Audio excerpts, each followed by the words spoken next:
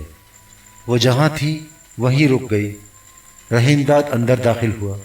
باہر سے نوری نے دروازہ بند کر دیا۔ کمرے میں لیمپ روشن تھا۔ مرجان دیوار کے قریب بچھے ہوئے پلنگ پر بیٹھی تھی۔ رحیم داد کو دیکھتے ہی پلنگ سے نیچے اتری اور نظریں جھکا کر اس کے روبرو کھڑی ہو گئی۔ رحیم داد نے مرجان کو دیکھا تو دیکھتا ہی رہ گیا۔ بھرا بھرا میانہ قد، بیضوی چہرہ، سیاہ اور روشن آنکھیں، سبک خد و خال، کھلتا ہوا چمپئی رنگ۔ وہ 26-27 سال کی جوان اور خوبصورت عورت تھی، مگر اب اس کی آنکھوں سے ویرانی جھلکتی تھی۔ چہرہ مرجھا کر زرد پڑ گیا تھا۔ وہ بلوچی ساخت کی قمیص پشک پہنے ہوئی تھی۔ پشک کا رنگ گلابی تھا اور اس کے جیگ پر ہفت رنگی ریشمی دھاگوں سے کشیدہ کاری کی گئی تھی۔ جیگ گریبان سے سینے تک پھیلا تھا، جس کی کڑھائی میں چھوٹے چھوٹے شیشے بھی ٹکے تھے۔ کلائیوں پر چاندی کے منقش تلمل بندھے تھے، کانوں میں سونے کے در تھے، سر کے بالوں پر جگمگاتی قید تھی۔ یہ سونے کی نازک زنجیر تھی جو کانوں کے دونوں دروں سے جڑی ہوئی تھی۔ ناک میں جھلملاتا پلوا جھول رہا تھا، اس میں چونی کے برابر فیروزہ آویزہ تھا۔ مرجان بڑی طرحدار بلوچ ملوک زادی تھی۔ مرجان نے رحیم داد کو خاموش پایا تو اس کی جانب جھجکتی ہوئی نظر سے دیکھا۔